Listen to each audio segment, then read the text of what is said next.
কাঁচকলা দিয়ে কি বানাবো সেটা তো মাথায় আসছিল না। বাজার থেকে দুটো আমি কাঁচকলা কিনে নিয়ে এসেছিলাম। তো ভাবলাম যে কি বানানো যায়, তাই বানিয়ে ফেললাম কাঁচকলার কোপ্তা কারি। জানি না কেমন হয়েছিল, প্রথমবারই বানিয়েছি এটা।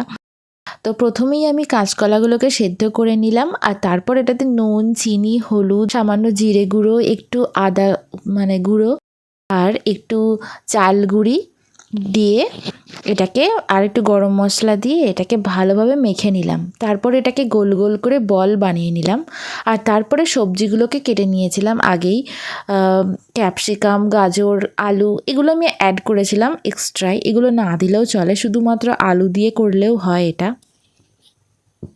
যদিও তোমরা আমার থেকে ভালো জানো, আমি তো এই নতুন নতুন করছি। নতুন বলতে এই রান্নাটা আমি জাস্ট আজকে প্রথম করলাম। আমি এই রান্নাটা আগে কোনোদিনও বানাইনি, এই প্রথমই বানালাম। তো তারপর এগুলোকে বল বানিয়ে নিলাম। তারপরে সামান্য তেল দিয়ে এটাকে ভেজে নিলাম। একদমই ডিপ অয়েল ফ্রাই করলাম না, ফালতু অতটা তেল নষ্ট হবে, ওই তেলটা দিয়ে আর কিছু হয়ও না। তাই একটু অল্প তেল দিয়ে এই জিনিসগুলোকে ভেজে নিলাম। এই বলগুলো কিন্তু শুকনো কারিতে দেওয়ার আগে খেতেও কিন্তু ভালোই লাগছিল। তো যদি কেউ ভাবো যে কাঁচকলা নিয়ে এসে কী বানাবো এই সেদ্ধ ঝোল ছাড়া, তাই আমি এরকম বানিয়ে নিয়েছিলাম।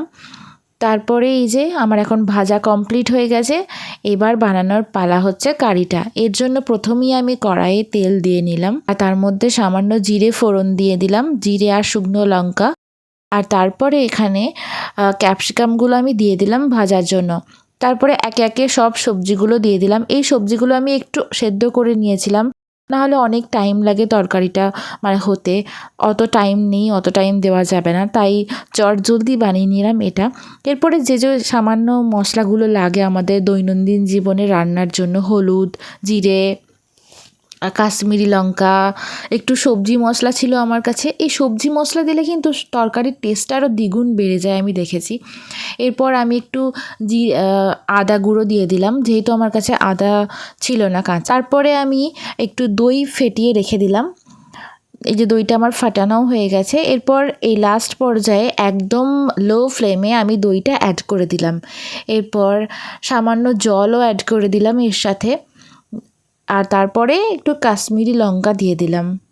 এরপরে একটু সামান্য কাসৌরি মেথি থাকলে ছড়িয়ে দিলে টেস্টটা আরও বেড়ে যায়, তো তাই একটু কাসৌরি মেথিও দিয়ে দিলাম। ফ্লেমটা একদম মিডিয়ামে রাখার পর কিছুক্ষণ এটা হতে দেওয়ার পর এরপর বড়াগুলো আস্তে আস্তে ফেলে দিলাম। তারপরেই রেডি কাঁচকলার কোপ্তা কারি। ভিডিওটা কেমন লাগলো অবশ্যই জানাবেন। টাটা।